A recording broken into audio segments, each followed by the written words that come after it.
कभी एक विचार करिएगा कि नरसिंह अवतार बैसाख के महीने में हुआ, कुर्मा अवतार बैसाख के महीने में हुआ, हयग्रीव अवतार बैसाख के महीने में हुआ, परशुराम अवतार बैसाख के महीने में हुआ, माता जानकी का अवतार बैसाख के महीने में हुआ। आखिर बैसाख के महीने में, माधव महीने में इतनी महत्वता क्यों?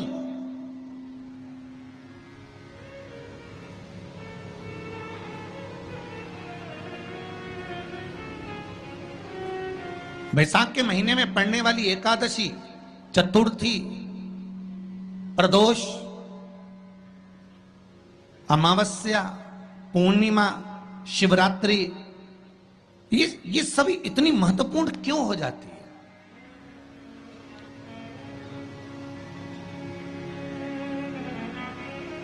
इसकी महत्वता इतनी प्रबल क्यों हो जाती है? किस लिए?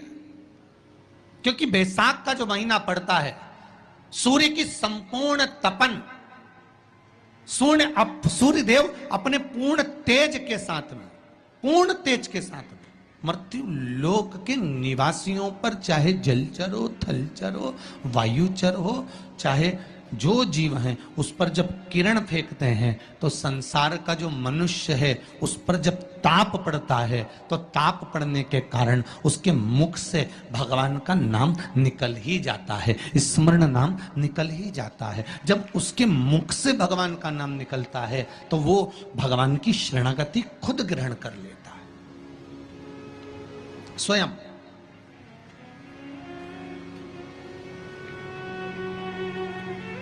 शरणागति ग्रहण कर लेना। बैसाख की पोथी पढ़ते हो आप लोग? आप में से अगर कोई पढ़ता हो बैसाख महीने की पोथी, तो उसमें एक वर्णन आता है, जिस समय पर मेरे राम जी महाराज वन के लिए जा रहे थे, तब भगवान श्री दशरथ जी महाराज ने राम जी से कह दिया था कि वन में जाते जाते पार्थिव लिंग का पूजन करना और शिव की आराधना करना। शिवलिंग की आराधना, शिव का पूजन बहुत जरूरी। सारे देवताओं का पूजन करना सरल है, सारे देवताओं की आराधना करना सरल है, सारे देवताओं को वंदन करना सरल है, क्योंकि उनको आप वंदन भी कर सकते हैं, आराधना भी कर सकते हैं, पूजा भी कर सकते हैं। पर भगवान शंकर की आराधना, वंदन, पूजन आप नहीं करते हैं। भगवान शंकर आपके हृदय में जब बैठते हैं, स्वयं शंकर की पूजन कराते हैं, तब हो पाता है, वरना संसार के मनुष्य की बस की बात नहीं कि शिव की आराधना करें। कितना सुंदर कहा है। जब जिंदगी बहुत संघर्ष में चल रही हो, बहुत दुख का जीवन चल रहा हो, तब शमी के 5 पत्ते, शमी के 5 पत्ते, एक दुर्वा के साथ एक अक्षत चावल का एक दाना, वो भी हल्दी में भिंगोया हुआ हो या केसर में भिंगोया हुआ हो, शमी पत्र 5, एक दुर्वा, एक चावल का दाना, जो दिल से, हृदय से बेलपत्री के वृक्ष के नीचे पार्थिव लिंग का निर्माण कर मट्टी का शिवलिंग बनाकर प्रदोष काल में, मतलब शाम के समय पर शिवलिंग बनाकर उस पे जल चढ़ाकर, जो ये 5 शमी का पत्र, एक दुर्वा और एक चावल का दाना, अपनी कामना कर जो दुख चल रहा है, बाबा से विनय कर एक एक पत्ता जब समर्पित कर दे, फिर एक दुर्वा समर्पित कर दे, फिर एक चावल का दाना समर्पित कर दे और बाबा का वहीं पर पुनः विसर्जन कर दे, 3 महीना तो जाने दो, 15 दिन के अंदर वो दुख कटता जरूर है, चाहे कोई भी दुख। शंकर के मंदिर में 1 लोटा जल चढ़ाने के लिए प्रतिदिन जाओ। 3 महीने का इंतजार मत करना, 1 महीने का इंतजार मत करना, प्रतिदिन जाओ। और जिस दिन अपने मन में आपको आ जाए कि आज दिल बड़ा दुखी है, मन बहुत अशांत है, चुप बैठकर शंकर जी का कोई शिवलिंग, शंकर का कोई मंदिर, कोई शिवालय तुम्हारे घर के पास में हो तो 2 मिनट नंदी के पास बैठो, एक बेलपत्र अपने बीच वाली उंगली का जो बेलपत्र का जो डंडी है, ये बीच वाली उंगली के पास रखकर अपने हाथ को इस तरह से दबाकर श्री शिवाय नमस्तुभ्यं, श्री शिवाय नमस्तुभ्यं, बोलो बोलो श्री शिवाय नमस्तुभ्यं, श्री शिवाय नमस्तुभ्यं, श्री शिवाय नमस्तुभ्यं, श्री शिवाय नमस्तुभ्यं, श्री शिवाय नमस्तुभ्यं, श्री शिवाय नमस्तुभ्यं। जितने बैठे हैं पंडाल में सबकी आवाज तेज आना चाहिए। श्री शिवाय नमस्तुभ्यं, श्री शिवाय नमस्तुभ्यं, श्री शिवाय नमस्तुभ्यं, श्री शिवाय नमस्तुभ्यं। बेलपत्र की डंडी का भाग इस बीच की उंगली के पास में हो और बाबा को अपने हृदय की बात नंदी के पास बैठकर शिवालय में एकांत चित्त शंकर के आनंदमय भाव को जपो और जप कर कामना कर कर फिर उसी बेलपत्र को इस उंगली को छोड़कर ये मध्य उंगलियों का स्मरण कर कर शंकर के शिवलिंग पर समर्पित कर दो। बाबा, जो मन में अशांति है, दुख है, तकलीफ है, कष्ट है, मेरा महाकाल राजा उस दुख को हर लेगा और आपके हृदय में भक्ति का संचार कर देगा। भक्ति का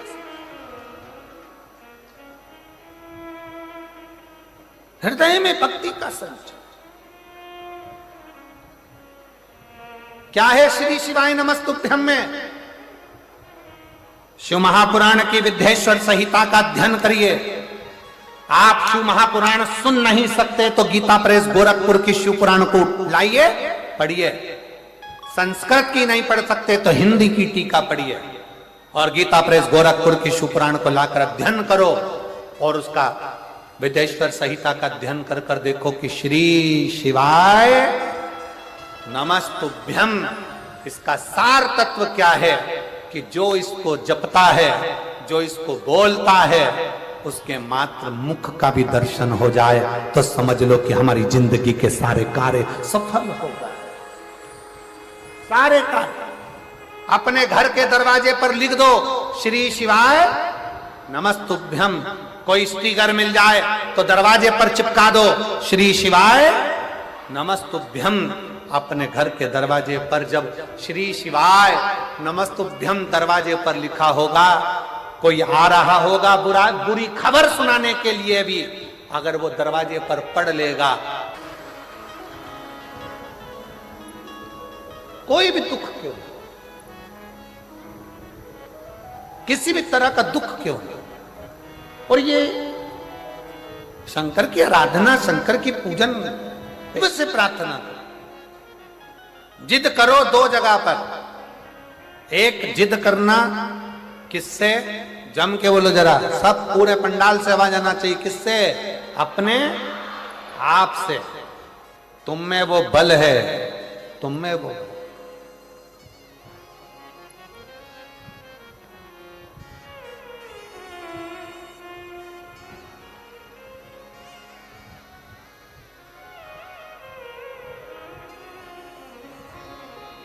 तुम में बल की कमी नहीं है, तुम में विद्वत्ता की कमी नहीं है, तुम में वो बल है। तुम दुनिया के ऐसा कोई सिंहासन नहीं है जिस पर तुम नहीं बैठ सकते। बस अपनी लगन, अपनी मेहनत, अपना परिश्रम और अपना विद्या अध्ययन बहुत जरूरी है, जिसके बल पर आप ऊंचे से ऊंचे अधिकारी बन सकते हो, ऊंचे से ऊंचे पद पर बैठ सकते हो,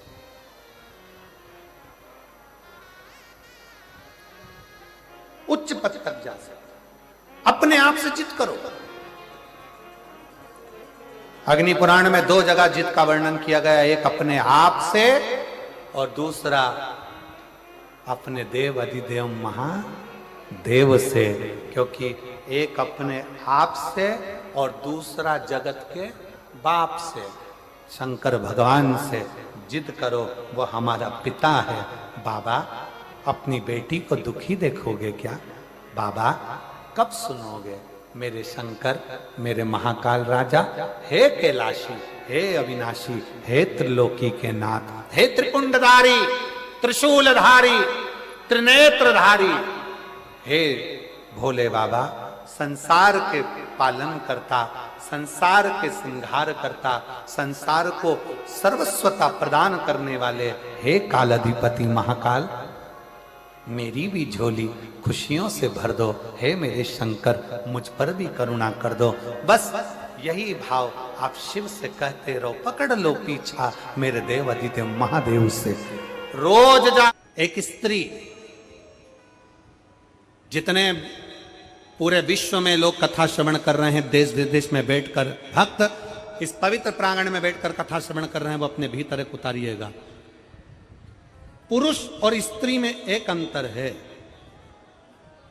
पुरुष जब भगवान के मंदिर में जल चढ़ाता है, जल अगर चढ़ा रहा है तो वह अपने माता पिता, अपने नाना नानी को पार लगाता, दादा दादी को पार लगाता।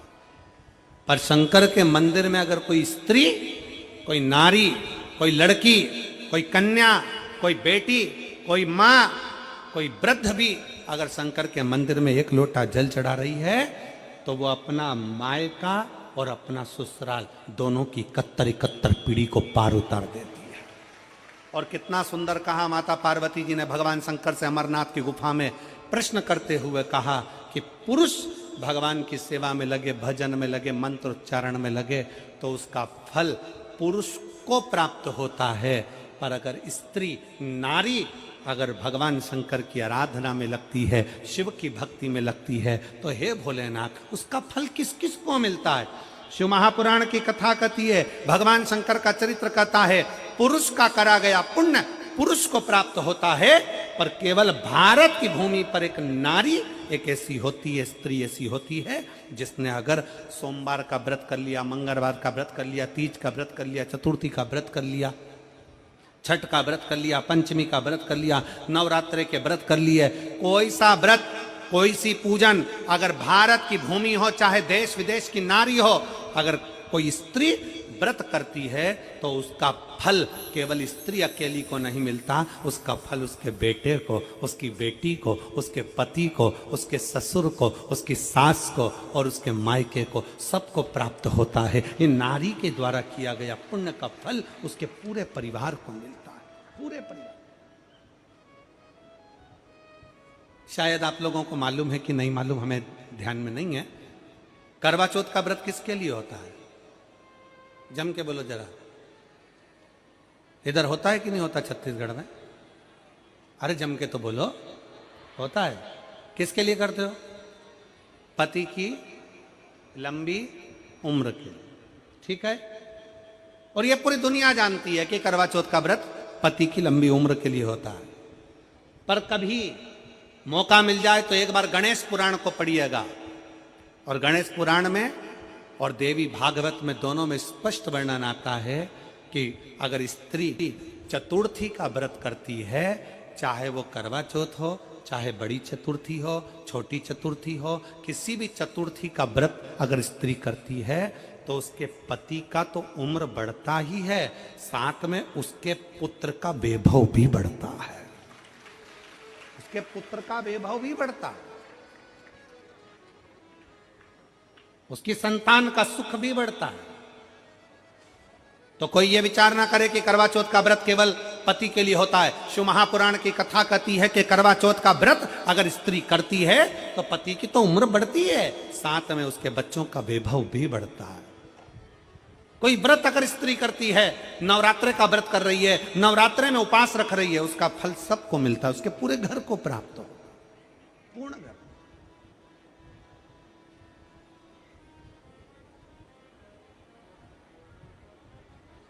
शिव तत्व, शंकर की अविरल भक्ति, शिव की उपासना। मंत्री से ज्यादा मंत्र पर भरोसा रखो, मंत्री से ज्यादा मंत्र पर भरोसा रखो, और संसार से ज्यादा मेरे महाकाल पर भरोसा रखो। तो नहीं मानूं कि गणेश जी कब फ्री रहते हैं? हमने कहा गणेश जी फ्री रहने का केवल एक समय होता है, एक टाइम होता है, एक पल होता है, एक घड़ी होती है। गणेश जी की सबसे पहली जो आरती हो, उस आरती के समय पर अगर धूप बत्ती जलाई जाए या गोबरी को जलाकर उसमें गूगल छोड़ी जाए और गूगल छोड़ने के बाद गणेश जी का नाम ध्रुम वर्ण कह दिया जाए, तो गणेश जी को तुम्हारे घर की पूजा स्वीकार करना पड़ती है। बस वो समय हम जानते, हम तो बस उतना जानते हैं कि शिव महापुराण में लिखा और मुद्गल पुराण में लिखा, गणेश पुराण में लिखा, गणेश जी का एक नाम होता है ध्रुम वर्ण।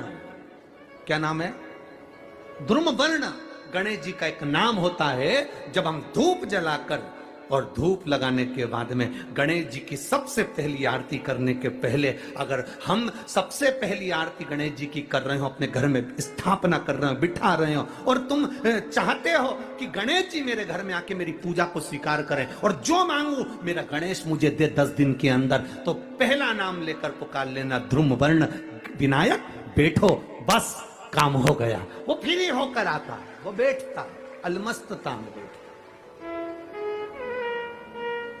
अब वो हमसे पूछे समय क्या है, हमने कहा देखो हमारे को तो मालूम नहीं, बस इतना जरूर जानते हैं कि ध्रुम वर्ण नाम के मेरे विनायक, जो जिनके शरीर से भक्तों के ताप मिटाने के लिए अग्नि तेज निकलता रहता है, जिनके शरीर से धुएं की भांति अग्नि प्रकट होती रहती है।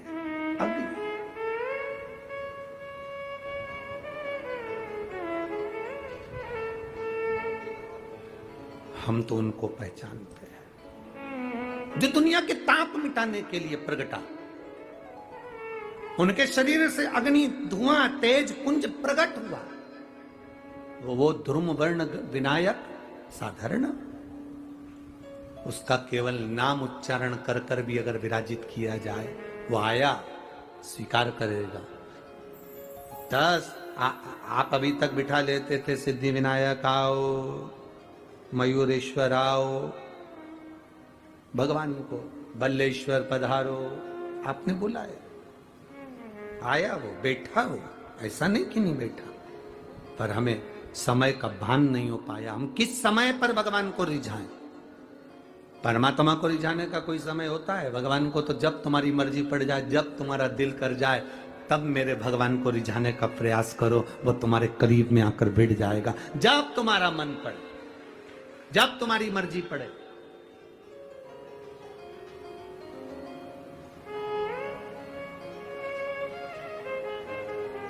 चतुर्थी का जो व्रत करने वाली होती हैं, जो चतुर्थी का पूजन करने वाली होती हैं, उनके भीतर का एक भाव होता है कि जैसे ही शाम का समय आए चंद्रदेव का पूजन करें, चंद्र जब प्रकट हो जाए, कलश भर लिया, उसके नीचे आखा दाना रख दिया, चावल गेहूं जो भी आप रखते हो पूजन के लिए, ऊपर पात्र आदि रख दिया, जलाशय, फिर अपन ने घी का दिया लगाकर पूजन भी कर ली। तो जो चतुर्थी का पूजन करने वाली होती हैं, जो चतुर्थी का नियम व्रत धारण करने वाली होती हैं, बड़ी बड़ी चतुर्थियां करती हैं या उसका नियम धारण करती हैं, तो चतुर्थी का जो पूजन करती है वो किस चीज के लिए होता है? केवल संतान, पुत्र, परिवार, हमारा कुटुंब, हम जिस कुल में हैं, हमारा कुल वैभव की ओर बढ़े, संपदा की ओर बढ़े और उसकी आयु बढ़े, उसकी आयु बढ़े, वैभव बढ़े। बहुत ध्यान दीजिएगा महाराज। चतुर्थी की पूजन में जो आप आखा दाना रखते हो, गेहूं वगैरह कुछ भी जो भी रखते हो, उसकी बड़ी महत्वता होती है महाराज। यहां तक कहा गया है, चतुर्थी की कथा तो आप लोग पढ़ते होंगे, जो लोग पढ़ते हैं उनको मालूम होगा। चतुर्थी की कथा में लिखा है, चौथ माता के व्रत में वर्णन किया गया है कि वो आखा दाना जो रखा जाता है, मान लो कोई जरूरी काम होता है तभी आखा दाना को रखा जाता है, संभाल के रखते हैं कि हम इस काम के लिए जा रहे हैं और हमारा ये कार्य सफल होना चाहिए। तो जिसने चतुर्थी का व्रत करा है, जिसने चंद्रदेव का पूजन करा, चतुर्थी का व्रत करा, वो गणेश जी से विनती करके वहां से 2-4 आखा दाना उठा ले, और जो व्यक्ति का काम अटक रहा है अपने ही घर का, पर दूसरे कुल को नहीं देना, अपने ही कुल के अंतर्गत जो काम अटक रहा है उसकी जेब में, उसके पल्लू में उस चीज को रख दिया जाए। तो चतुर्थी जो अगली आती है, जैसे आप महीने की करते हो तो महीने की, और आप जैसे करते हो कि 4 अलग बड़ी बड़ी चतुर्थी करते हो तो उसके अनुसार आपका कार्य सिद्ध होता ही है। उस आखे दाने का इतना महत्व होता है क्योंकि चतुर्थी का व्रत करने वाली माता